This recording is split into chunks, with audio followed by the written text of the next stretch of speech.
Salut YouTube, tu t'apprêtes à regarder l'interview que j'ai fait avec David Rivera dans le cadre d'un événement public qui s'est déroulé le 11 janvier 2020 à Manorgnon.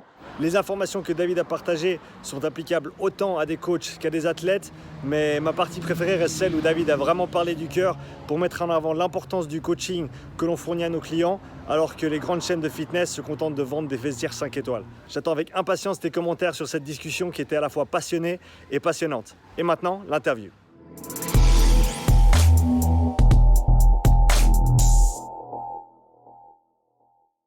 Bonjour à tous et bienvenue dans ce nouvel épisode du podcast Upside Strength, le podcast qui te livre le meilleur contenu de fitness en Suisse. Aujourd'hui, j'ai la chance d'avoir comme invité David Rivera. David est le fondateur de Basics Overall Fitness and Martial Arts, ainsi que des Sport Addict Summer Camp.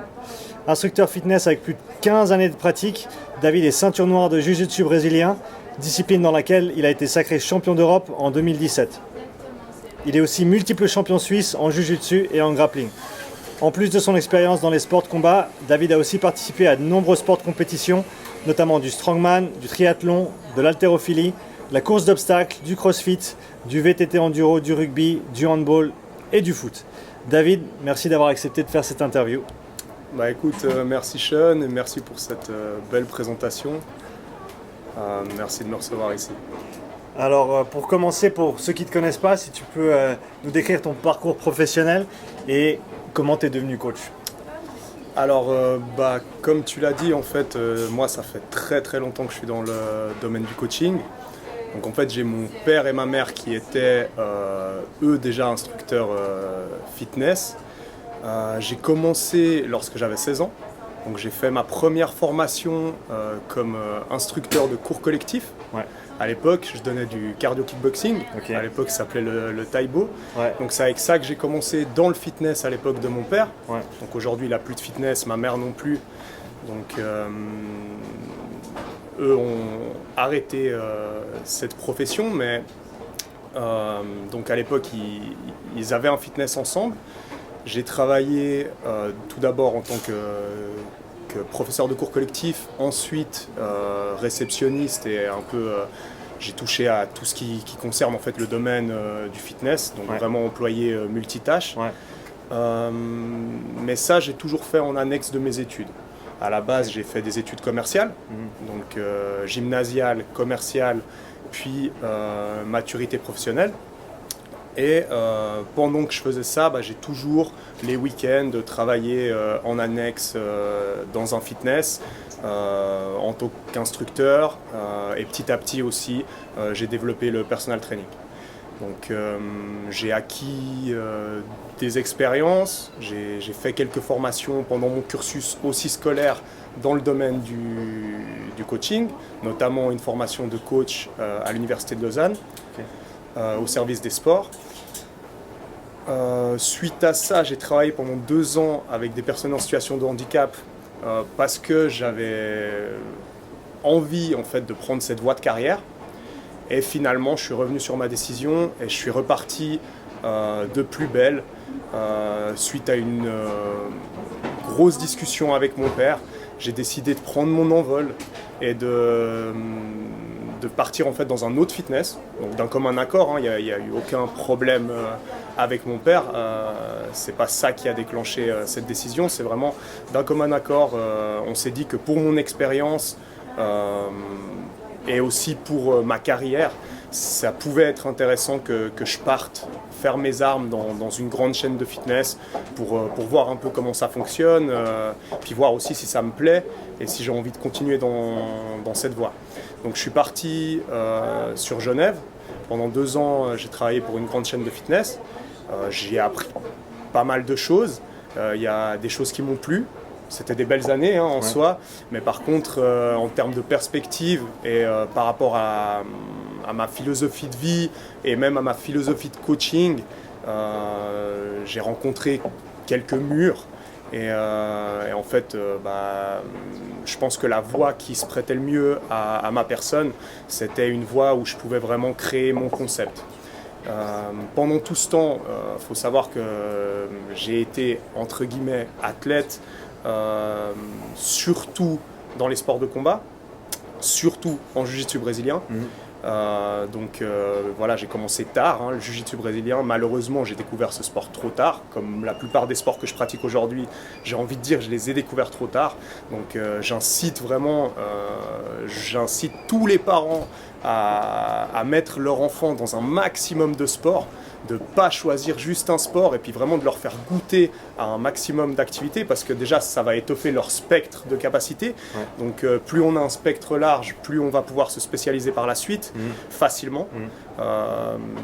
Et en plus de ça, c'est vrai que des fois on ne se rend pas forcément compte de ce qui nous plaît. C'est très très difficile en fait de voir certains aspects des sports, et j'en découvre encore aujourd'hui. Là, je suis en train de me découvrir des attraits pour les sports d'endurance, alors que je me suis toujours dit, moi je serais jamais le mec qui va se mettre dans une piscine et puis qui va nager des longueurs. Je me suis dit, mais quel intérêt les gens ont à faire ça? Et au jour d'aujourd'hui, je commence à découvrir que en fait, c'est super sympa, super gratifiant, et que la progression, elle est notable dès les premières semaines.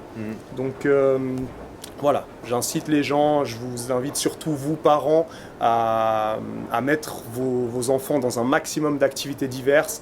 Et puis, et voilà, et le mot d'ordre quand on est petit, jeune, c'est clair que c'est professionnalisme pour ceux qui les encadrent et plaisir pour l'enfant. Voilà, j'incite aussi et j'insiste sur ce point. Faites faire du sport à vos enfants, mais faites-leur faire aussi quelque chose qui leur plaît. Il faut qu'ils apprennent la discipline, il faut qu'ils apprennent le sens du sacrifice, mais le fait de les braquer, le fait de les dégoûter, ça ne peut être que contre-productif. Voilà, donc je me suis un peu éloigné de mon parcours, mais pour en revenir à mon parcours, donc suite à ces 2 années passées dans les fitness, de type commercial, c'était une grande chaîne. Par contre, c'est une grande chaîne qui visait plutôt le moyen haut de gamme. Donc, c'était pas les nouvelles chaînes low cost qui prennent des très très grosses places en fait dans toutes les villes. C'est vraiment une chaîne qui a gardé une philosophie. Et il y a certaines choses que je trouve très respectables dans le fait de garder justement cette ligne conductrice, mais ça collait pas tellement avec ma vision du coaching, et dans tous les cas mes perspectives d'évolution au sein d'une structure comme celle dans laquelle j'étais étaient trop faible pour un gars comme moi qui a les dents qui rayent le plancher, quoi. Donc moi j'avais envie de plus. Il y a un moment donné où, d'accord avec la direction, on s'est dit qu'on arrêtait notre collaboration. Et c'est là que j'ai lancé ma première entreprise, qui était celle des Summer Camp. Donc les Sport Addict Summer Camp, c'est un concept de camp sportif à l'étranger. Un peu différent de ce qu'on voit maintenant, qui a submergé un peu les réseaux sociaux, tout ce qui est retraite sportive. Moi, le but, c'était plus de créer vraiment des vacances dans lesquelles on fait vraiment des vacances. Donc c'est vraiment des vacances, mais pour des gens qui aiment le sport, ou des gens en tout cas chez qui on peut susciter une fibre aimante du sport. Et en fait, on fait presque autant la fête qu'on fait du sport. Par contre, voilà, on fait la fête de manière, on va dire, raisonnée, dans le sens où le lendemain, il faut quand même, on assume nos activités. Et c'est vraiment une dynamique hyper festive que j'ai réussi à créer avec, à l'époque, Sylvain Palermo, qui, lui, a créé son magasin Sport Addict. Donc c'est de là que vient le nom Sport Addict Summer Camp. Aujourd'hui, lui, il a créé d'autres entreprises et il a pas mal d'activités, donc il a un peu dû laisser la partie Summer Camp. C'est quelque chose que tu fais encore? C'est quelque chose que je fais encore. J'ai pas encore lancé les dates pour cette année. D'accord. Mais en général, c'est quelle période de l'année? Alors, Summer. En été. Donc voilà, j'ai l'idée de faire des camps pendant le reste de l'année, mais bon, en fait, c'est vrai qu'avec mon entreprise actuellement, c'est compliqué pour moi de tout gérer. Donc l'été, c'est quand même une période où les gens viennent un poil moins en salle, et moi, ça me permet quand même de mettre un peu plus d'énergie dans les summer camps. En plus, c'est vrai que l'aspect on sort et tout, l'été, c'est de toute façon plus festif. Ça se prête mieux aussi aux activités en plein air, parce qu'il faut savoir que le contenu de ces camps, c'est essentiellement des activités en plein air. Maintenant, j'y ai introduit une demi-journée en salle, D'accord. parce que je trouve quand même intéressant de travailler avec des outils que certaines personnes n'ont pas l'habitude d'utiliser. Ouais. Certaines personnes qui ne viendraient pas du monde du CrossFit ou simplement du monde des salles accessorisées cross-training. Ok. Donc c'est quelque chose que maintenant j'ai introduit, mais sinon les activités c'est essentiellement du kayak, du VTT, du trail, de la randonnée en montagne, de l'escalade, du canyoning, de la natation, mais de la natation en mer, ce genre de choses. C'est ouvert aux débutants aussi? Quelqu'un qui n'a pas nécessairement beaucoup d'expérience dans le sport en général ou dans ces activités-là spécifiquement? Alors j'ai envie de dire que c'est ouvert à tous. Moi, les prérequis que j'ai envie de demander à une personne qui s'inscrit à mes camps, c'est pas tellement des prérequis sur le plan physique, c'est vraiment des prérequis sur le plan philosophie de vie. Donc en gros, si vous n'êtes pas prêt à sortir de votre zone de confort, si vous n'êtes pas prêt à l'imprévu, si vous n'êtes pas prêt à l'improvisation, ces camps ne sont pas faits pour vous. D'ailleurs, j'insiste là-dessus, ces camps ne sont pas faits pour vous, ne venez pas, parce que ça va en fait détériorer le camp de tous les autres. Le but c'est d'avoir une dynamique commune, ça se passe toujours super bien, mais par contre il faut que les gens aient envie. Aient envie de sortir, aient envie de faire des activités, aient envie de se dépasser. Voilà, c'est dans cette dynamique-là. Par contre, comme je dis, c'est festif, c'est vacancier, mais ça s'adresse à des gens qui aiment bouger. Voilà. Et à partir de là, tu as développé ces camps. Ouais. Tu faisais donc une fois par année ou 2 fois par année? Alors, j'ai commencé en fait une fois par année. Ouais. Là, une fois par année. En fait, j'ai commencé avec un camp test. D'accord. Où en fait, j'ai vraiment, en termes de budgétisation, j'ai cherché à être juste rentable. D'accord. En fait, pour pouvoir lancer le concept. Ouais. C'était en quelle année, le premier? C'était en 2015, si je ne me trompe pas. Ok. Donc c'était vraiment juste à la période où j'allais quitter mon poste de travail dans la chaîne de fitness. Et en fait, ça a tellement pris, j'avais pas assez de place dans la maison pour accueillir plus de monde, donc j'ai dû verrouiller à l'époque à 6 personnes. Ouais. Que l'année d'après, j'ai répété le truc, mais en prenant 2 maisons. D'accord. Et j'ai réussi à faire 4 camps la même année. Ah ouais. Et les camps, ils étaient pleins. D'accord. Donc bon, c'était aussi nouveau, il n'y avait pas autant d'offres qu'il y a actuellement. Voilà, c'était vraiment une dynamique montante. Et j'ai réussi à faire 4 camps pleins.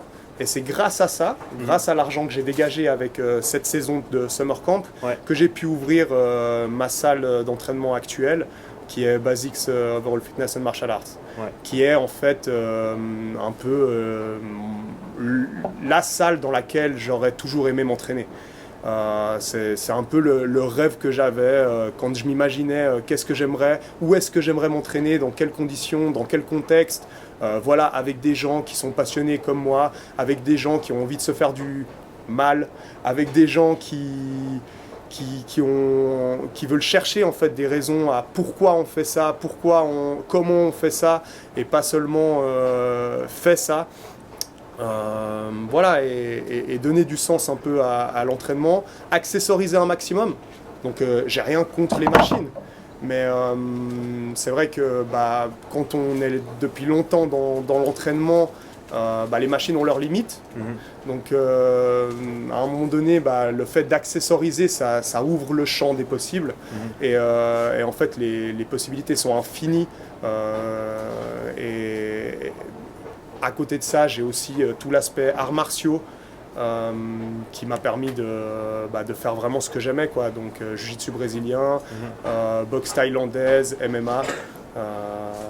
Voilà pour les grandes lignées de ma salle et de mon concept, qui aujourd'hui a 3 ans d'existence et qui est pratiquement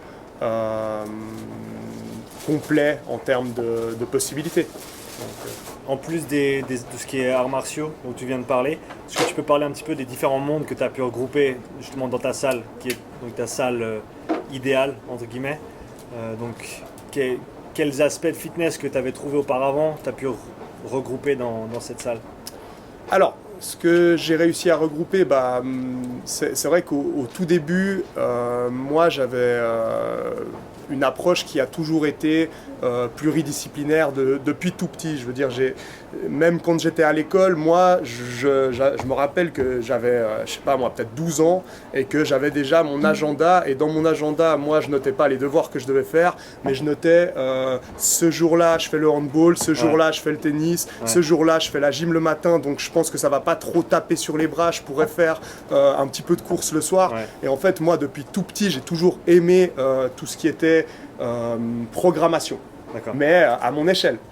Je veux dire, ce que j'ai pu amener dans cette salle, c'est justement cette approche pluridisciplinaire où on va mixer un peu comme dans le CrossFit, mais j'ai essayé avec ma patte d'aller, on va dire, hors des sentiers battus du CrossFit, dans le sens où, oui, j'y ai mis du monostructurel, de l'endurance avec beaucoup de courses, du rameur, du skieur, du vélo, tout ça sur ergomètre. Donc pour ceux qui ne connaissent pas, l'ergomètre, c'est des machines avec résistance à air. Ce qui est intéressant sur ces machines, c'est qu'on peut travailler aussi bien la puissance que l'endurance, pour faire très très large. Donc en gros, on va pouvoir taper dans les 3 filières métaboliques, qui sont en gros les 3 carburants, on appelle aussi les voies métaboliques, mais qui sont en gros les 3 façons de nourrir le corps en termes d'énergie et de produire cette énergie sur un effort, sur un exercice. Donc j'ai tablé là-dessus, j'ai tablé aussi un peu sur le strongman, que je trouvais un petit peu négligé dans les salles sur lesquelles je pratiquais. Donc j'ai commencé à accessoriser avec des trucs qui sortaient un peu du commun. J'ai acheté une grosse boule en sphère pour faire des tractions, des exercices, des barres de vibration pour faire des trucs de stabilisation, des chaînes, des D-balls, des sandbags, tout ce genre de matériel. Et aussi après tout ce qui est gym suspendu et haltérophilie. Donc ça, comme on retrouverait dans un CrossFit classique. Voilà pour la partie en fait un peu préparation physique. Ok. Et donc tu as couvert un spectre qui est vachement large déjà dans tout ce que tu as fait dans le passé. Voilà. Tu dirais que c'est quoi ta ou tes spécialités, même si tu es un gars qui a tapé vachement large? Tu as touché à énormément de choses et très souvent à un niveau qui est assez élevé. Tu as fait des compétitions dans beaucoup de sports. Mais est-ce que pour toi, tu es vraiment un niveau au-dessus dans une ou 2 disciplines distinctes en termes de coaching? Alors c'est sûr que... Alors en termes de coaching, je pense que là où je suis le meilleur, c'est avec des gens qui ont envie d'aller loin. Je ne dis pas que je n'accepte pas les gens qui ne veulent pas aller loin. Il faut avoir de toute façon déjà l'envie d'aller vers un coach. Donc déjà ça, c'est une démarche. Et à partir de là, moi, je peux faire le travail pour nourrir en fait cette envie d'aller plus loin. Par contre, c'est vrai que je pense où je vais être le meilleur, c'est si on me donne l'athlète qui va être le plus coachable mentalement, et puis moi j'aurai les outils et la méthodologie parce que j'ai d'expérience en termes de compétition et en termes de coaching avec des gens qui veulent se dépasser. Je dirais que ça c'est peut-être ma spécificité en termes de coaching. Après en termes de compétences athlétiques, techniques, il n'y a pas d'égal. J'ai pas d'égal que le jiu-jitsu.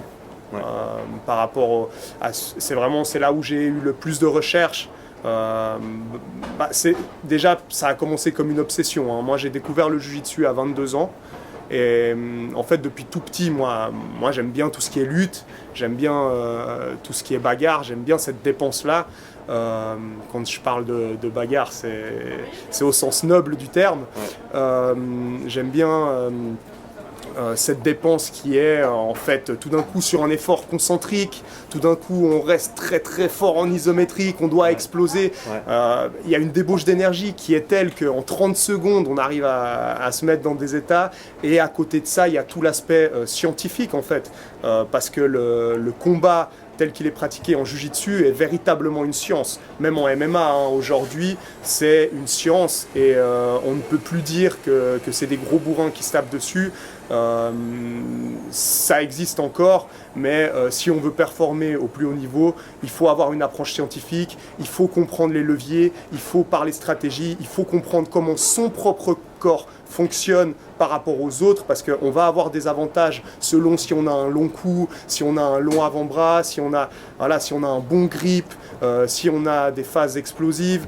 Il y a toutes ces choses-là qui sont vraiment des aspects scientifiques qu'il faut comprendre pour pouvoir aller plus loin dans le sport. Et ça, dans le jiu-jitsu brésilien, j'ai trouvé tout de suite, ça m'a obsédé, parce qu'en fait je faisais que de me poser des questions sur mais quelle est la bonne stratégie si j'ai un adversaire comme ça, qu'est-ce que moi je peux faire pour être plus performant, comment est-ce que je peux être plus rapide, et c'est tous des trucs que maintenant j'enseigne dans mes cours, parce que je l'ai compris pas tout seul, hein. J'ai eu mon mentor et on va dire mon plus gros professeur qui a été Robson Dantas, alias Robinho, qui m'a énormément coaché et avec qui j'ai énormément parlé au début, parce qu'on a fait des kilomètres et des kilomètres de voiture ensemble, parce qu'au début on s'entraînait à Nyon, à Genève et à Montreux. Donc on faisait tous les jours plein de kilomètres, et ça a été tout un parcours pour moi d'apprendre en fait quels vont être les avantages et quelle va être la bonne stratégie, et comment on peut progresser techniquement, et comment on peut devenir plus rapide, comment on peut devenir plus fort pour tel ou tel mouvement, telle ou telle technique, avec tel ou tel adversaire. Et donc là, c'est ce que je dis, je pense que si on parle de spécialité, j'ai fait plein de choses, mais ma spécialité au jour d'aujourd'hui, malheureusement, j'arrive pas à le pratiquer comme je le voudrais, mais c'est le jiu-jitsu brésilien.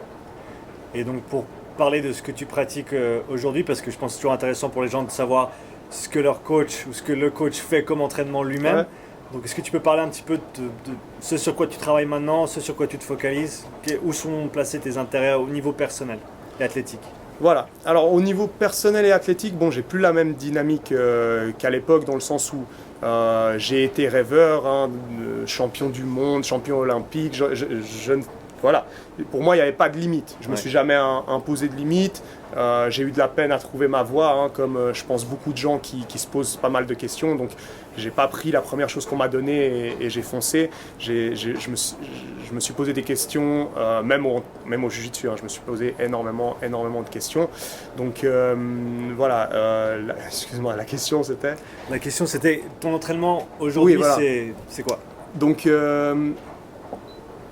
tout ce cheminement pour être athlète, compétiteur, je l'ai laissé un peu de côté, bien qu'aujourd'hui je prenne énormément de plaisir à faire de la compétition, parce que pour moi c'est la meilleure école, On apprend énormément sur soi-même, mais aussi énormément sur les autres, comment ils bougent, comment ils apprennent les choses, comment eux s'entraînent. Donc aujourd'hui je m'entraîne en crossfit, pour le sport du crossfit, essentiellement avec ma compagne. Donc si je fais de la compétition aujourd'hui, c'est pas en crossfit, c'est pas pour exceller en tant qu'individuel, mais vraiment pour pouvoir continuer à faire de la compétition avec ma compagne ou avec des membres de ma salle. Ça ne veut pas dire que je ne ferai pas de compétition individuelle, mais l'accent est mis plutôt sur l'équipe. T'en as fait dans le passé ? Des compétitions individuelles? J'ai fait un petit peu de compétition individuelle, mais pas sur des grosses compétitions. D'accord. J'ai pas vraiment essayé de me qualifier sur des compétitions style French Throwdown ou comme ça. J'ai jamais, il me semble, si je dis pas de bêtises, j'ai jamais fait j'ai jamais fini en fait même les Open. Donc je dis pas que c'est pas bien, ne finissez pas les Open, non, c'est pas ça, c'est juste que j'avais d'autres priorités à ces moments-là. Mais bon, à l'heure actuelle, je suis dans un groupe de compétition qui s'appelle We Are Athletic. avec Guillaume Guillou qui chapeaute tout ça, Guillaume Guillou et Michael Walsh. Et c'est clair qu'eux ont des exigences en termes de compétition. Donc pour l'instant c'est encore au stade de bribe, mais c'est clair que si un jour on me dit tu dois faire cette compétition, bah voilà, j'irai sur cet événement-là, j'irai sur cette compétition parce que je sais qu'à côté, moi, je profite de leur encadrement aussi et de leurs compétences.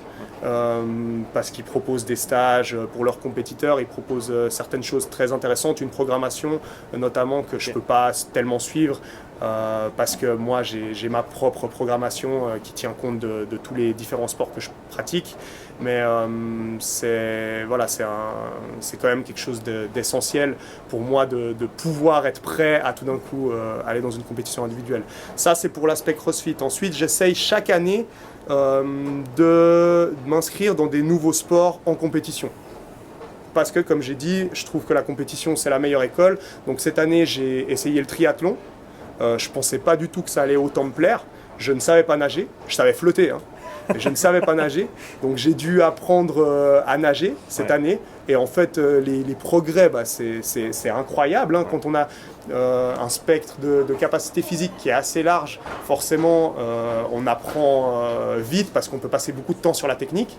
Donc j'ai vu mes progrès, j'ai pris une séance avec un coach de 1 heure. Et ensuite, j'ai commencé à nager sans pression, quoi. Je ne faisais pas énormément de drill, juste essayer de me sentir à l'aise dans l'eau. Et en fait, j'ai vu mes temps exploser.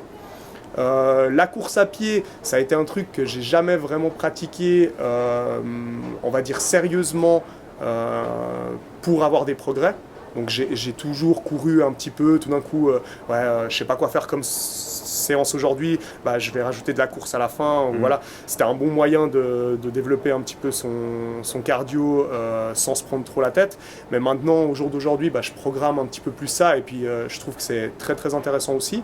Et puis le vélo de course, pareil, j'en avais jamais fait. Donc j'avais déjà fait du VTT. Quand j'étais jeune, j'avais même fait des courses de VTT, mais j'étais jamais monté sur un vélo de course. Donc j'ai découvert ça cette année et en fait, je me suis aperçu que le triathlon, dans le pays qu'on est, c'est un sport qui est fabuleux, qui est incroyable. Je veux dire, on est en Suisse, on a les montagnes, on a le lac, on a des plaines, on a peu...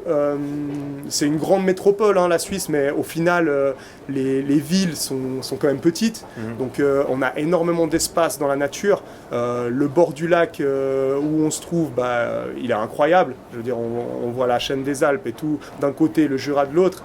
Ça m'a vraiment permis en fait de prendre du plaisir et de profiter de notre environnement et de donner un sens aussi au fait de je suis là, j'habite en Suisse, c'est cool quoi.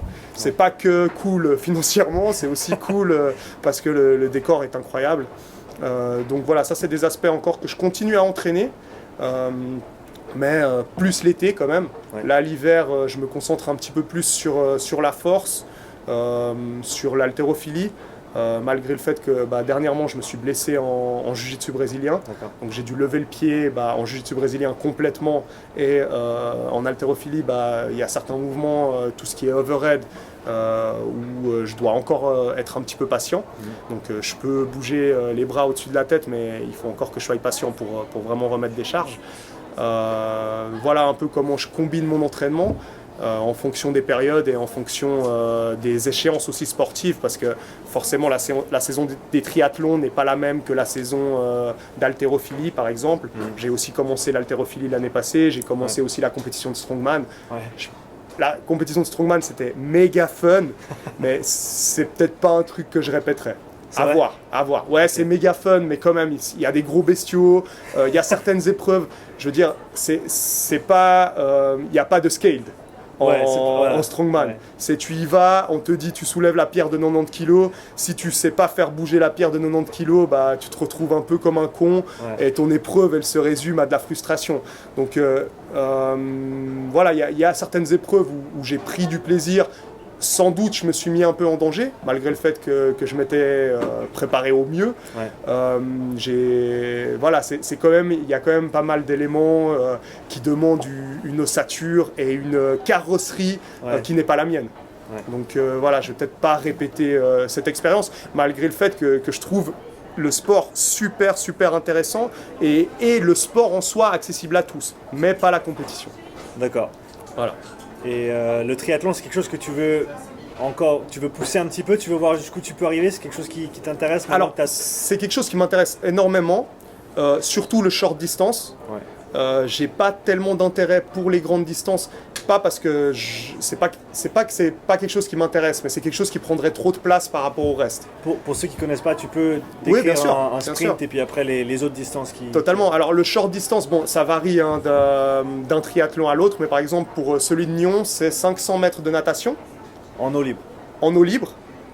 Ensuite, il y a 21 km, si je ne me trompe pas, de vélo, donc c'est 2 boucles. Ouais, Et à la fin, 5 km de course à pied. d'accord. Ça, c'est le short distance. Le triathlon olympique, j'espère que je ne vais pas dire de bêtises, mais c'est 1,5 km de natation. Ouais. En fonction des événements, ça peut être plus ou moins long. 60 km, je ne sais plus, 40 ou 60 km, c'est ça 60 km, on a un spécialiste là-bas. 60 km de vélo. Et si je ne me trompe pas, c'est 21 de course à pied. Un demi-marathon. Un semi... Olympique, c'est 10. Ah, c'est 10 olympique. Après, Ok. c'est Ouais, après, c'est le Ironman où tu as le semi. Ouais. Donc, olympique, c'est 10 km de course à pied. Ok. Donc, c'est un format, le olympique, que sans doute je vais tester hein, pour me challenger un peu. Mais je veux dire, le fait de savoir si je peux le faire, je sais que je peux parce que j'ai déjà testé mon endurance dans des circonstances où j'ai fait des très longues marches, j'ai fait des très longs tours à vélo, donc je sais que je pourrais le faire, mais j'ai pas tellement d'intérêt à m'entraîner pour ça, étant donné que ça prendrait trop de place par rapport au reste et que en fait l'énergie c'est précieux. Et que si je veux pouvoir continuer à pratiquer des sports de combat, des sports de force et des sports d'endurance, il faut quand même que je sois un minimum structuré dans mon approche. Et je pense que le short distance, c'est ce qui s'y prête le mieux.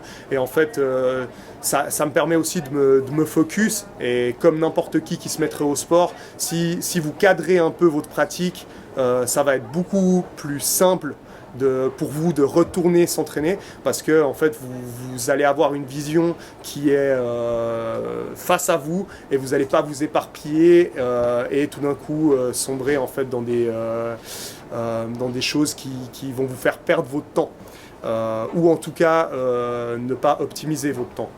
Voilà, donc c'est pour ça que j'ai préféré le short distance et que je pense pas que je passerai sur des Ironman ou alors plus tard. Dès que j'aurai fait le tour des sports de force. Ça ne veut pas dire que c'est impossible, hein. Je pense totalement que c'est possible de faire les deux. Mais voilà, c'est toujours une question d'équilibre et de concession. Moi, naturellement, je ne suis pas quelqu'un de fort. Je suis quelqu'un qui a une bonne coordination, un bon apprentissage sur des nouveaux mouvements moteurs, mais voilà, je connais mes forces et en fonction de ça, j'oriente l'entraînement justement sur le contraire, sur mes faiblesses. Et ça n'aurait pas tellement d'intérêt pour moi de faire des longues distances. Et en plus de ça, ça s'éloignerait aussi de l'entraînement en salle que je trouve super intéressant parce que voilà, on retrouve les amis, on peut travailler avec différents accessoires, c'est hyper varié pour toutes ces raisons. Est-ce que ton intérêt un peu plus récent dans les sports d'endurance, on va dire, est-ce que tu as ressenti un bénéfice au niveau de ton travail d'haltérophilie, ton travail de jiu-jitsu brésilien aussi? Est-ce que tu as senti est-ce que ça t'a apporté quelque chose de plus que tu n'avais pas nécessairement avant de te focaliser sur ces sports d'endurance ou pas? Alors oui, de toute façon, là je réponds en tant que David et après je vais répondre en tant qu'un peu plus scientifique. Voilà, sans prétention, hein, je ne suis pas scientifique, mais je veux dire, la réponse scientifique est de toute façon oui aussi. Ouais. Mais ce que je veux dire par là, c'est que en tant que personne, moi, de toute façon, à chaque fois que j'apprends un nouveau sport, je comprends d'autres choses sur d'autres sports. Je veux dire, en faisant du yoga, j'ai compris l'importance de certaines positions d'alignement pour le jiu-jitsu brésilien. En faisant je sais pas moi, en faisant de la natation, j'ai compris un certain transfert de force qui est applicable après dans la boxe.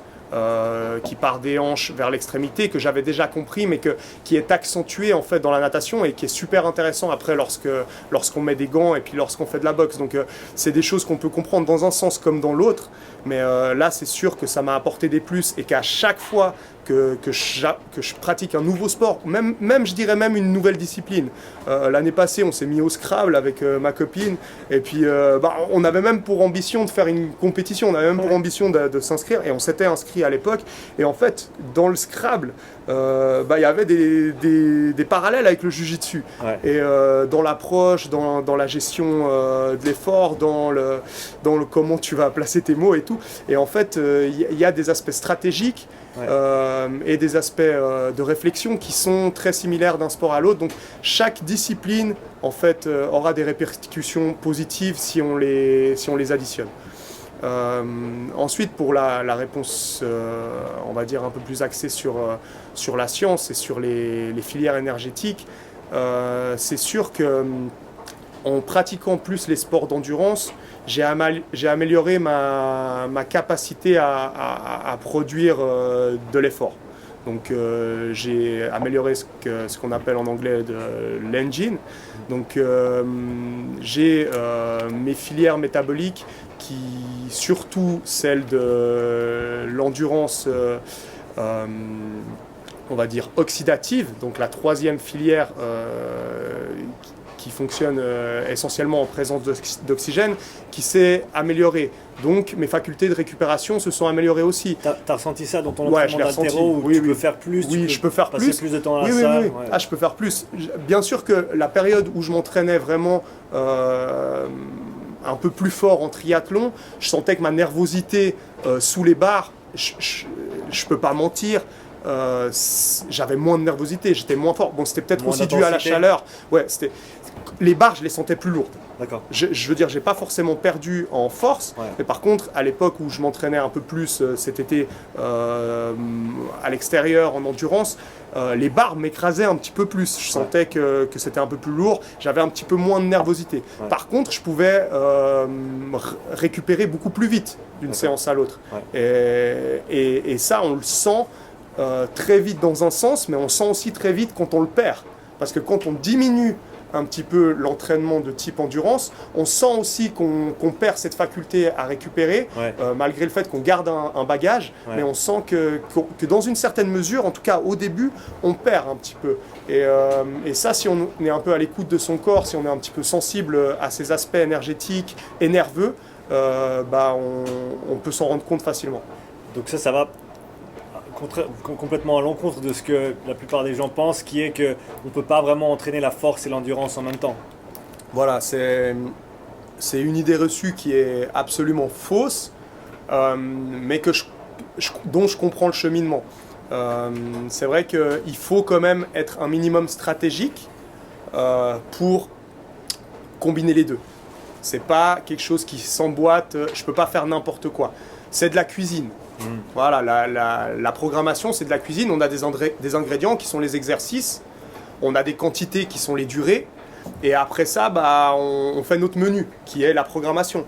Et si on met de la cannelle sur... je suis végétarien, donc je sais pas moi, sur du tofu, c'est pas forcément très bon. Ouais.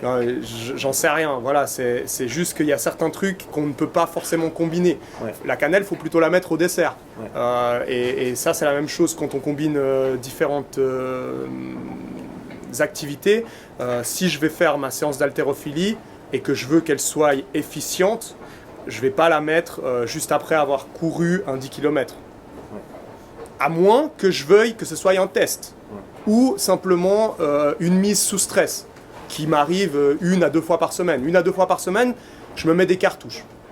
J'essaye 1 à 2 fois par semaine de me mettre une cartouche, c'est-à-dire je vais aller dans un entraînement où ce n'est plus de l'entraînement, ce n'est plus de la pratique, mais c'est de la compétition, entre guillemets. Donc c'est du testing. Ouais. Alors là, oui, là je vais pouvoir tout d'un coup mettre un sport de force tout de suite après avoir couru un 10 km ou je sais pas moi, un truc que j'ai jamais fait, mais tout d'un coup faire une séance de jujitsu juste après être allé nager ou ce genre de choses. Voilà. Et donc ça, pour on va dire pour le grand public, pour quelqu'un qui s'entraîne pas nécessairement autant que toi, mais qui veut quand même avoir des performances, on va dire convenables dans un certain domaine, est-ce que tu conseilles en général d'avoir cette approche où 1, 2, peut-être 3 fois par semaine, tu vas vraiment fort et après le reste du temps, c'est plus de la pratique, de la technique, ou comment tu vois les choses? Alors moi, cette personne-là, je lui conseillerais tout d'abord de mesurer en fait la hauteur de ses ambitions et de ses envies. C'est-à-dire quelqu'un qui a vraiment envie d'aller loin et qui n'a pas forcément le temps de se pencher sur la méthodologie d'entraînement, sur les méthodologies actuelles. Cette personne-là, il faut qu'elle prenne un coach pour structurer tout ça, très concrètement. Ouais. Soit qu'elle prenne un coach, soit qu'elle aille dans une salle style la mienne, où justement on a un programme sur la semaine qui permet de passer en revue tout le spectre des sports de combat et des sports de la condition physique. Donc de manière assez structurée. Comme ça, la personne, elle n'a pas trop à se poser de questions. C'était un peu l'objectif que j'avais en créant en fait mon planning des cours chez Basics. Ouais. Mais après, pour la personne qui serait un peu seule, moi je lui conseillerais de commencer par les bases de l'endurance et par les bases de la force. C'est-à-dire commencer par des activités simples, comme tu dis toi très bien dans tes différentes vidéos, commencer par le cardio qui lui convient le mieux, pour étoffer un petit peu simplement sa capacité à produire de l'effort sur une longue durée. Donc si c'est la course, que c'est facile, que c'est ce qui vous plaît, allez courir. Mais renseignez-vous quand même un petit peu avant sur les différentes techniques de course, sur le tempo à avoir au niveau du sol et aussi sur les durées d'entraînement et les intensités. Renseignez-vous un minimum parce qu'il y a moyen de se faire énormément de dommages en faisant de la course à pied, ouais. Beaucoup plus que sur du vélo, ouais. Sur de la natation ou sur des exercices en salle. Et si votre sport, c'est le vélo, pratiquez du vélo. Et à côté de ça, faites des exercices de force qui sont vraiment les basiques, quoi. Faites du squat, mais apprenez d'abord le squat au poids de corps. Apprenez la technique juste. Et là, c'est très difficile de le faire tout seul. Donc, moi, je conseille vraiment aux gens, en tout cas, de passer toujours au début par un coach. De toute façon, là, je pense que même moi, je passe par des coachs. Toi, tu es sans doute déjà passé par des coachs. Et dans le futur, je compte encore passer par des coachs. Là, tout bientôt, j'ai un séminaire avec un coach qui va... Voilà. Donc, il faut être coaché à tout niveau. Il faut être coaché. Il y a des choses qu'on ne peut pas forcément voir. Et il y a des choses qu'on n'a pas forcément le temps ni la capacité, en fait, d'accéder à la formation. Et donc, pour résumer un petit peu cette approche, c'est un petit peu commencer j'aime pas le mot extrême, mais aux deux bouts du spectre. Ouais. C'est le foncier, le cardio, l'entraînement en force, le renforcement musculaire, et de façon, en guillemets, isolée, et peut-être gentiment ensuite que ça se retrouve un petit peu au milieu, combiner tout ça, avoir un petit peu plus de mélange, etc. Je pense pas qu'il y ait de formule unique et magique.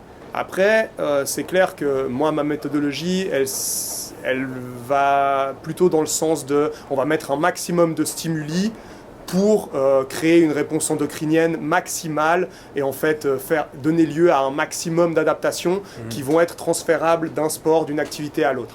Ça, c'est ma philosophie qui n'est pas propre à moi, mais c'est celle en laquelle je crois. Après, c'est quelque chose qui est pratiquement impossible à mettre en place tout seul. Donc effectivement, oui, si vous vous entraînez seul, si vous décidez d'aller dans une salle de sport qui n'est pas une salle où le coach est là en permanence, donc un fitness, oui, moi je conseillerais d'isoler tout d'abord et petit à petit de voir comment est-ce qu'on arrive à combiner les deux, qu'est-ce qui nous plaît le plus.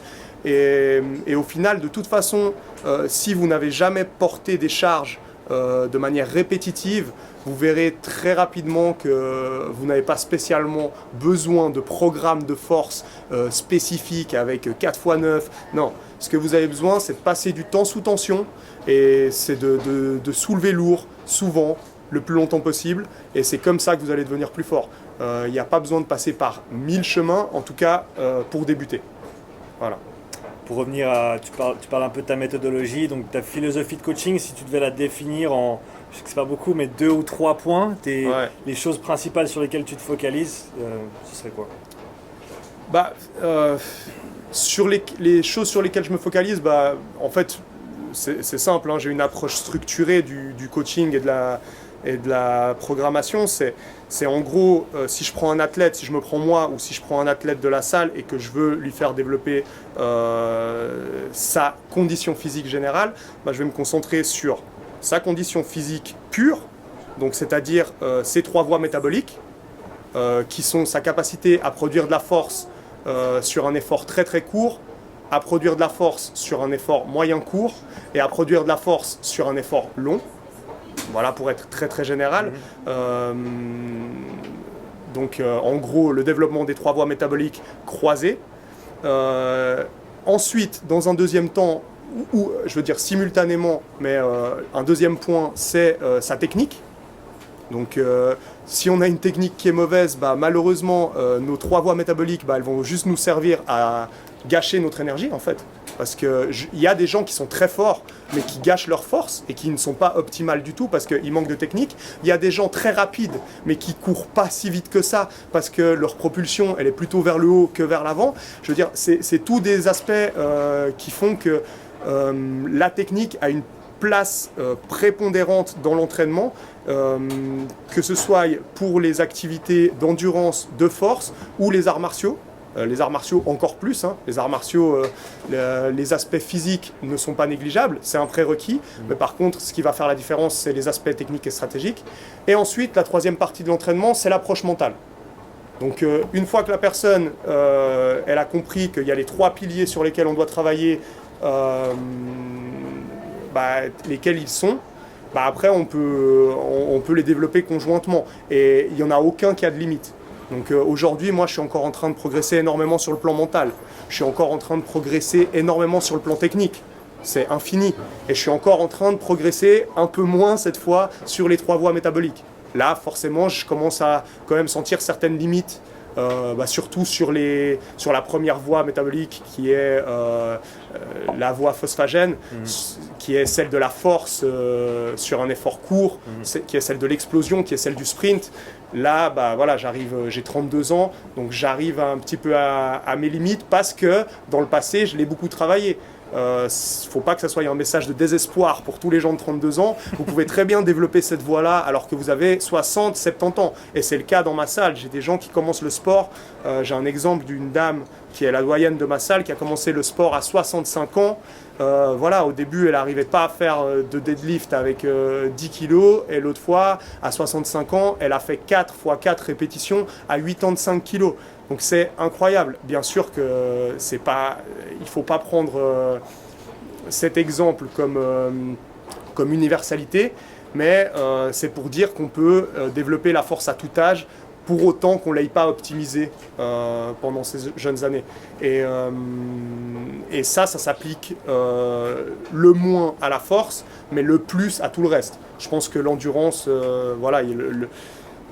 je ne connais personne qui m'ait dit que l'endurance régressait, à moins qu'on ait vraiment optimisé son entraînement d'endurance pendant 20 ans. Mais je veux dire, on peut développer son endurance sur certaines portions pendant vraiment d'innombrables années. Si tu devais parler d'une personne qui a le plus d'influence sur toi et sur ton coaching, ce serait qui ? Alors, si je dois citer qu'une personne, je vais être obligé de citer ma compagne. Parce que, il y a eu plein de personnes, et je peux vous citer après, hein, parce que c'est quand même cool d'être cité, et surtout que je ne me suis pas fait tout seul, vraiment. Ouais. Mais voilà, si je dois citer une seule personne, c'est ma compagne, parce que Elle m'a vraiment redonné le goût à la discipline, le goût au travail. J'avais le goût au travail, mais moi je suis quand même un gars qui aime me divertir depuis toujours. J'aime l'amusement et j'ai un peu cette balance que j'arrive assez bien à gérer depuis toujours entre il faut travailler, il faut s'amuser, il faut s'entraîner, il faut s'amuser et j'arrive un peu à combiner tout ça. Et elle en fait, j'ai découvert quelqu'un avec énormément de rigueur. À l'époque où j'ai commencé à sortir avec elle, elle s'entraînait un petit peu en musculation, mais elle connaissait pas l'haltérophilie du tout. Tout ce qui était endurance et tout, elle connaissait pas tellement. Elle avait, je sais pas moi, presque 20 kilos de plus qu'actuellement, un peu moins, peut-être 15 kilos. Donc voilà, elle avait un autre physique et tout de suite, je l'ai vu s'acharner sur tout ce que je disais, boire mes paroles, appliquer tout à la lettre et avec une telle rigueur. Je dis pas que d'autres gens dans ma salle ne m'ont pas montré cette rigueur, mais en tout cas, vu que je vivais avec elle, je voyais beaucoup plus jusqu'où ça allait. Ouais. Et en fait, elle a explosé, elle a littéralement explosé, elle est devenue en un an une machine d'haltérophilie. Donc effectivement, je pense que génétiquement, elle a quand même quelque chose qui la favorise dans ce milieu. Mais voilà, le travail, elle a peut-être quelque chose qui la favorise, mais le travail, j'ai vu personne travailler de manière aussi acharnée qu'elle. Plein de fois, c'est moi qui faisais le boulet en disant non, là non mais c'est bon, on s'est déjà entraîné 2 fois aujourd'hui, on va pas s'entraîner une 3e fois. Et il y a eu cette rigueur, et en fait c'est une rigueur qui m'a énormément servi pour le coaching et pour la formation continue en fait que je fais actuellement, parce que elle a toujours eu aussi ce travail de développement personnel, même lorsqu'elle, là maintenant elle est en études de physio, mais avant ses études de physio déjà, elle n'avait pas de travail, elle ne savait pas tellement ce qu'elle allait faire dans la vie encore, elle se cherchait un peu, et tous les jours elle lisait, tous les jours elle écrivait. Et en fait, elle était tous les jours en recherche personnelle, alors que d'autres, moi par exemple, j'aurais plutôt cherché à me divertir tant que j'ai pas d'activité, malgré le fait que oui, il y a un travail de réflexion derrière, mais elle, c'était vraiment constant. Et il n'y a pas un dimanche où elle va pas travailler. Quand je dis travailler, c'est en termes de recherche personnelle, de recherche, là maintenant, anatomie, biomécanique, et toutes les disciplines un peu de la physiothérapie, mais à l'époque ça pouvait être n'importe quoi, et ça dans le sport ça m'a montré, ça m'a vraiment poussé à faire mieux, poussé à mieux faire. Et si aujourd'hui j'ai cette approche dans le coaching et ce goût encore de faire de la compétition jusqu'à franchement pas d'âge, je pense que je vais continuer très longtemps, sans pression, mais très longtemps, parce que les gens voient la compétition comme un truc élitiste. Moi, je vois pas du tout ça comme un truc élitiste. Moi, je vois vraiment ça comme une école. Je vais continuer, franchement, je pense très longtemps. C'est notamment grâce à elle. Et donc, tu voulais citer 2-3 personnes encore qui j'ai cité avant Robson Dantas, ouais. Donc Robinho qui lui m'a aussi appris la rigueur, il m'a appris à être sérieux, à différencier le moment de je m'amuse au moment où je suis discipliné. Le travail aussi, lui il m'avait vraiment enseigné ce que c'était le travail, parce que d'ailleurs c'est incroyable dans le jiu-jitsu brésilien le nombre d'heures que les mecs passent à pratiquer. Malheureusement je trouve qu'il manque un peu de... Je parle pas de Robinho, je parle de plus ou moins le monde du jiu-jitsu brésilien en général, de ce que j'ai vu. Les gens manquent un petit peu de recul, et en fait ils passent tellement d'heures, c'est hyper stoïcien. Donc c'est à l'ancienne, c'est à la dure, et les mecs ils passent des heures, et je pense que des fois ils pourraient passer un petit peu moins de temps, mais un petit peu plus intelligemment. Et moi, là, vu le spectre de sport que je couvre, j'ai dû faire cette réflexion de comment est-ce qu'on peut être bon en limitant un maximum le temps. Et en fait, je me rends compte que j'arrive à des résultats incroyables, aussi grâce aux élèves. Hein. J'ai la chance d'avoir des élèves qui sont incroyables, qui sont désireux d'apprendre en jiu-jitsu brésilien et qui m'ont aussi poussé à être meilleur.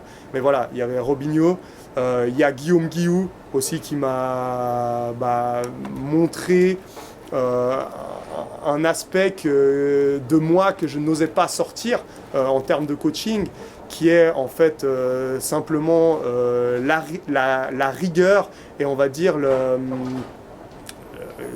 comment on va dire ça, le fait de ne pas être politiquement correct dans ce qu'on va dire tout le temps, parce que moi par mon parcours, j'ai travaillé pour mon père. Ensuite, j'ai travaillé pour une chaîne de fitness. J'ai toujours eu quelqu'un au-dessus de moi et j'ai toujours eu un peu de la peine à moi-même me donner vraiment de la pertinence et à me donner en fait une carrure dans le coaching. Donc j'ai toujours été un petit peu recroquevillé dans mon approche et j'ai toujours été là, ouais, c'est bien, c'est bien, c'est bien. Alors que des fois, jamais pu t'exprimer complètement. Voilà, je me suis jamais complètement lâché, sauf en jiu-jitsu. En jiu-jitsu, dès le début, j'ai eu mes premiers élèves et là, j'ai été beaucoup plus strict, beaucoup plus carré. Et en jiu-jitsu, ça m'a jamais posé de problème parce que j'avais l'impression que j'avais cette pertinence d'entrée dès que j'ai commencé, parce que Robinho m'avait dit tu peux coacher et que je savais que Robinho, s'il me disait tu peux coacher, c'est que je pouvais coacher. Donc là, j'y ai cru à 100%, mais j'avais l'impression que j'étais pas totalement à ma place quand j'étais chez mon père, parce que j'avais l'impression que j'étais favorisé par le fait que ce soit mon père. Et c'est pour ça qu'au début, je coachais assez à la bisounours et que j'étais là, c'est bien, c'est bien, c'est bien, alors que des fois, en moi, j'avais une partie qui me disait, mais c'est de la merde. Ouais. Et au jour d'aujourd'hui, si c'est de la merde, je vais vraiment leur dire, c'est de la merde. Et ça, quand j'ai vu la façon dont coachait Guillaume Guillou, qui lui est l'extrême opposé, alors lui c'est tout ce qu'il y a de plus politiquement incorrect, mais par contre voilà, c'est quelqu'un qui a énormément de sens dans ce qu'il dit, j'ai vu qu'on pouvait être sec, être juste, être presque trash, ouais, des fois, ouais, en étant productif, ouais, sans forcément juste braquer, blesser la personne. Ouais. Donc après, dans une certaine mesure. Et ça a vraiment changé ma façon dont je coach les gens. Et des fois, je suis dur avec eux, malgré le fait que j'essaye toujours d'avoir une approche positive quand même. Je veux dire, il n'y a pas de méchanceté gratuite chez moi, il n'y a pas de militaire chez moi. J'aime pas du tout cette approche bon soldat. Non, tu peux être un bon soldat, mais moi, je dois t'expliquer pourquoi. Moi, le fait de te dire fais 10 burpees bêtement, je peux te le faire faire si tu arrives en retard. Je peux te le faire faire, voilà, mais tu sais pourquoi tu les fais. Je vais toujours essayer de donner du sens à ce que je te fais faire et je pense que c'est pour ça que les gens continuent à venir et que je perds peu de monde en cours de route. J'ai perdu des gens, ça fait partie du process. J'ai pas tous ceux qui se sont inscrits au début qui sont restés. Y a des gens qui ont dû partir pour des raisons géographiques, pour des raisons de travail, pour divers motifs, mais il y a sans doute une ou deux personnes qui sont parties de par mes expériences de coaching. Au jour d'aujourd'hui, peut-être je les perdrai plus, ces gens-là. Mais ils auront peut-être plus la chance de le voir et moi, j'aurai peut-être plus la chance de leur proposer ça. Si tu devais citer une chose que tu aimerais voir plus dans l'industrie, dans le monde du fitness? Franchement, je prends énormément de plaisir ces derniers temps à voir tout le contenu multimédia de qualité qui commence à être proposé. Donc les podcasts, tous les trucs que tu fais, des vidéos très simples et tout, c'est pas ma came à moi. Moi, je suis pas tellement fait pour ça. Je pense pas que c'est ma fibre. J'ai de la peine à produire moi ce contenu. C'est pas que je veux pas et c'est pas que j'ai peur de m'exposer. C'est simplement que j'ai pas cette fibre. Donc, moi, ce que j'aimerais voir, c'est plus de contenu comme toi tu proposes, des podcasts de qualité, comme maintenant je commence à voir qu'il y a partout. En France, ça a commencé, je pense, il y a 1 ou 2 ans. Il y a sûrement des gens qui vont se vexer, qui vont dire « moi je te fais ça depuis 5-6 ans ». Sûrement, il y en a 1 ou 2 cas isolés, mais voilà. Maintenant, on peut trouver toute une série de podcasts, toute une série d'interventions qui sont extrêmement intéressantes. Des workshops, ça existe depuis assez longtemps, des séminaires, tous ces endroits en fait de partage avec des gens qui ont approfondi un sujet de connaissance. Et ça, j'aimerais voir plus. Il y en a déjà, mais j'aimerais voir plus, j'aimerais continuer, j'aimerais vraiment que l'accès à l'information en fait se vulgarise et s'universalise en fait. Un maximum. Et si tu devais citer une chose que tu aimerais voir moins dans le monde du fitness? En fait, ce que j'aimerais voir moins, c'est tout l'aspect, en fait, comme tu as dit avant, industrie du fitness, c'est tout l'aspect industriel. J'aimerais qu'on reparte plus sur de l'artisanat. Dans ce sens-là, j'aimerais qu'il y ait plus de gens qui soient d'une part autodidactes, mais d'une part qui aient aussi un parcours académique, mais que les gens continuent à prendre plaisir à se former, parce qu'à côté, ils ont moyen de partager leur savoir. Et le problème avec ces grandes chaînes de fitness, avec l'industrie, avec les nouveaux CrossFit qui peuvent ouvrir des filières n'importe où, simplement en passant un level 1, je parle du monde du CrossFit, mais c'est la même chose dans le monde du fitness. Maintenant, on met des gérants, des coachs qui ont fait des formations bidons, et en fait, le problème avec ça, c'est que ça ne donne plus envie à d'autres personnes de se former et d'être compétitifs, parce qu'ils se font bouffer financièrement par ces grosses structures. Et d'autant plus en Suisse, il se passe dans le fitness aujourd'hui ce qui se passe dans l'agroalimentaire, par exemple, comme dans d'autres domaines, c'est qu'on commence à avoir des géants qui ont énormément d'argent, qui ne sont pas forcément les meilleurs, souvent même loin de là, et qui commencent à casser les prix et en fait à vouloir prendre des parts de marché. Donc eux sont prêts à perdre de l'argent sur certains fitness, sur certains spots, et en fait ça tue les locaux, ça tue les artisans, ça tue toutes ces personnes qui, elles, ont énormément de cœur et énormément de bagages, et qui peuvent produire de la qualité, et voilà, et ça j'aimerais moins voir. J'aimerais voir que les gens se conscientisent plus par rapport aux choix qu'ils font. Voilà, c'est bien de payer pas cher pour le fitness, mais c'est peut-être pas le mieux. C'est comme si tu vas acheter ton pain en grande surface ou dans une boulangerie. Tu auras le savoir-faire de la boulangerie. Si tu vas à la boulangerie, ça sera peut-être un peu plus cher qu'en grande surface, mais voilà, tu permets à ces gens-là de vivre. Tu permets à ces gens-là de continuer à avoir envie de faire leur travail, et par contre, tu continues à avoir du pain de qualité, suivant dans quelle boulangerie tu vas. Mais voilà, il y a des boulangeries vers chez moi. Je parle des boulangeries parce que là, je suis tout d'un coup tombé sur ce thème, mais voilà, il y a des boulangeries qui utilisent encore des blés anciens, et il y a plein de richesses à faire ça. Et c'est des richesses qui se perdent totalement si on part dans un mode de pensée industriel où on parle rentabilité. Parce que c'est des blés qui sont moins rentables, c'est des blés qui demandent plus de temps. Et c'est la même chose dans le coaching. Il y a des formations qui demandent plus de temps, il y a des outils qui demandent plus d'efforts vis-à-vis des coachs. Et tout ça. Et en fait, le problème aussi avec le CrossFit aujourd'hui, c'est qu'on essaye de faire une rentabilité maximum de l'espace, et on essaye de faciliter un maximum la logistique au coach. Donc on se concentre que sur certains outils, les outils qui sont le plus exploitables, le plus mesurables, et qui prennent le moins de place, et on en néglige d'autres outils. Donc moi j'essaye de vraiment pallier à ces soucis logistiques, et chez moi, heureusement j'ai des gens qui plus ou moins sont réveillés, et en fait chez moi, voilà, je suis contraint tous les jours à des soucis de logistique, de préparation, de l'entraînement, qui font que je ne pourrais pas développer une chaîne c'est impossible pour moi de voir comment je pourrais faire une chaîne de ce que je propose. C'est pas possible. Donc en gros, tu te mets presque en difficulté en tant que coach au niveau logistique, mais au bénéfice des clients, au bénéfice d'un entraînement de qualité en fait. Ouais.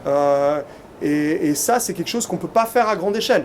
Mais c'est un des aspects. Il y a 1000 autres aspects comme ça. Et ça, c'est des choix que les gens doivent faire au quotidien. Je veux dire, j'ai parlé des boulangeries, mais ça peut être les pharmacies. À Gland, par exemple, l'autre jour, j'étais malade. Ça m'arrive. J'étais malade l'autre jour, je devais faire le choix entre deux pharmacies. J'ai pris la plus petite, celle qui semblait être le plus appartenir à un local, plutôt que la grande chaîne. Il y avait la grande chaîne juste à côté. Je me dis, même si je paye plus cher, je m'en fous. Mais après, tout dans une certaine mesure. Et bien sûr, il faut donner du sens à ce que je viens de dire. Et c'est pas juste parce que c'est petit que c'est bien. Voilà. Donc il faut donner du sens à ce que je viens de dire. Mais en gros, voilà, j'aimerais voir moins d'industrie. Donc industrie du fitness, moins d'industrie, plus d'artisanat. Plus d'artisans du fitness, plus de gens qui se donnent vraiment les moyens et qui vont au cœur de leur métier, qui est le nerf de la guerre, c'est l'entraînement. J'aimerais voir moins de gens qui vont commencer à proposer des vestiaires 5 étoiles. moi d'aujourd'hui, je vois des offres de fitness, c'est on a un vestiaire 5 étoiles, un sauna, un bar lounge, un machin, mais je m'en fous de tout ça, je n'ai pas envie de proposer tout ça. Peut-être ça viendra dans le temps, et tant mieux, c'est très bien si tu as tout ça, mais on est là pour s'entraîner, on est là pour donner de la qualité en termes d'entraînement, ou on est là pour te proposer un bar lounge, un Netflix, Non, je suis désolé, voilà, moi le nerf de la guerre c'est l'entraînement. Je suis là, mon énergie, mon argent, je la mets dans des accessoires d'entraînement. Et je mets ça là-dedans. Si je communique, je ne vais pas communiquer que chez Basics, de toute façon, ce n'est pas le cas. Et ça ne sera probablement jamais le cas. Peut-être si tout d'un coup, j'ai des investisseurs et tout, je ferai ça en deuxième partie. Si vraiment j'ai de l'argent à ne plus savoir qu'en faire, oui, je ferai des vestiaires 5 étoiles et tout. Mais moi, tu as besoin d'un vestiaire, tu as besoin d'intimité. Et encore, ça c'est parce que la société le demande. Et tu as besoin de pouvoir accrocher tes affaires. Tu n'as pas besoin d'un vestiaire 5 étoiles, tu n'as pas besoin d'un coin canapé 5 étoiles. Non, tu as besoin d'accéder à l'information. Déjà, voilà, si tu veux regarder la télé, fais-le à d'autres moments. Là, tu es là pour t'entraîner. Okay, donc voilà, c'est quelque chose que j'ai fait au tout début en créant ma salle sans miroir. Le port des écouteurs dans ma salle il est proscrit, il y en a certains ils l'utilisent maintenant, je dis plus rien parce que ça se fait naturellement, je veux dire les gens se sociabilisent. J'ai fait une salle volontairement en open space, donc t'as du bruit, t'as énormément de bruit, il y a un inconfort dans ma salle, il y a un inconfort, mais qui donne lieu à plein d'autres choses, à plein d'autres richesses. T'as des cours d'arts martiaux chez moi, des fois en même temps que t'as un cours de cross-training. Donc t'as des mecs qui vont kicker dans les PAO à fond, pam, pam, pam, et t'as moi derrière qui est en train de gueuler dans quel sens tu dois faire le torque pour faire bien cet exercice. Et c'est des trucs qui, pour moi, sont inconfortables, pour les clients sans doute aussi un peu, mais par contre qui amènent plein d'autres richesses. T'as une énergie, une émulation qui n'a pas de semblable. T'as un partage qui n'a pas de nom. Et ça, j'ai envie de préserver, et ça, j'ai envie de voir plus. Et j'en ai marre de voir des trucs 5 étoiles, des trucs remboursés par les assurances.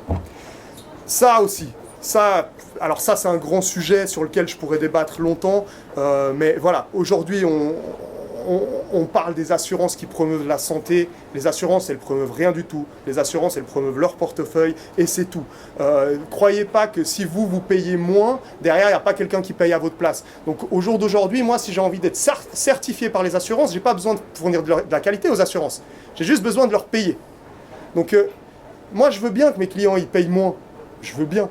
Mais si c'est pour moi derrière payer, et puis pour que derrière en fait mes clients ne voient pas en fait de plus-value, parce qu'en gros ils n'ont pas de plus-value, pour moi ça n'a pas de sens. Je préfère que mes clients payent un peu plus, et c'est pas le cas, hein, ils payent moins souvent que certains centres dans lesquels ils sont remboursés.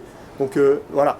Mais je préférerais encore qu'ils payent plus, mais qu'ils ne contribuent pas à cette supercherie où en fait on va donner de l'argent aux assurances. Et derrière, ils le reprennent ailleurs. Et en fait, c'est un cercle. Et les gens, aujourd'hui, ils vont te dire « Ouais, on est certifié par les assurances, ça nous donne du crédit. » Donc, non, moi, c'est voilà, tous ces aspects-là de l'industrie, tous ces aspects-là qui font que le monde du fitness, il explose. Moi, j'ai envie de dire, faut qu'on ralentisse. Faut qu'on ralentisse dans l'agroalimentaire, faut qu'on ralentisse dans tous les aspects, mais faut qu'on ralentisse absolument dans l'expansion du fitness. Faut qu'on revienne un peu plus au basique, faut qu'on revienne un peu plus au savoir-faire. Voilà. Écoute, je crois que c'est Je suis désolé, je me suis un petit peu énervé là, mais... C'était super. Je pense que tu as évoqué le nom basique à la fin. Je pense que ça... La boucle est bouclée, on en revient à ce que tu fais, à ce que tu représentes et ce pourquoi tu travailles et tu te bats. Où est-ce que les gens peuvent te trouver sur les différents réseaux sociaux ? Alors, faut que je travaille un peu plus là, faut que je m'inspire vraiment du truc que tu fais, parce que c'est vrai que mes réseaux sociaux, ils sont nourris, mais voilà, je suis pas vraiment expert dans ce domaine, donc vous pouvez me trouver moi personnellement en tant que coach sur Instagram _NZEL. On le mettra dans la description pour que tout le monde le trouve facilement. Et j'ai les pages Instagram, Facebook aussi pour la salle Basics Vic. Ouais. Voilà, donc qui est ma salle. Et ensuite les Summer Camp. Donc Sport Addict Summer Camp, ça c'est essentiellement sur Facebook que ça se passe. D'accord. J'ai pas fait plus de promotion ni pour ma salle ni pour les Summer Camp parce que je suis plus ou moins à full capacité, donc Ouais. c'est pas des choses que je développe énormément. Donc voilà, faut pas vous étonner si tout d'un coup vous voyez que c'est pas hyper nourri. C'est simplement que je donne l'essentiel. Ouais. Et voilà, et à partir de là, tant que ça marche comme ça, je continue dans cette voie. Mais sachez que vous pouvez me trouver quand même sur Facebook, vous pouvez trouver ce que je fais, les summer camps, vous pouvez voir des vidéos. Il y a une vidéo drone qui a été faite sur une dernière édition qui vous donne un éventail un peu du décor et des activités qu'on pratique au summer camp. Donc ça, je vais les lancer normalement les dates fin janvier, début février, en tout cas les premières dates. Et voilà, un peu dans les grandes lignes. Il y a un site internet aussi, basicsfitness.ch. Ça, c'est le site de ma salle. Et sinon, vraiment, sortez de chez vous. Allez à la rencontre, venez sur place. Les réseaux sociaux, c'est bien, mais ça va. Ce qu'on peut vous montrer sur les réseaux sociaux, c'est très facile de vous mettre de la poudre aux yeux. C'est très facile de vous faire croire qu'on est professionnel. C'est très facile de vous faire croire qu'on a du poids, qu'on a un public. C'est facile d'avoir des likes. Venez sur place et là, ça parle beaucoup plus. Et là, vous saurez vraiment ce qu'il en est. Merci Voilà. David. Merci Sean, merci beaucoup. Super. Merci. Je suis du consent.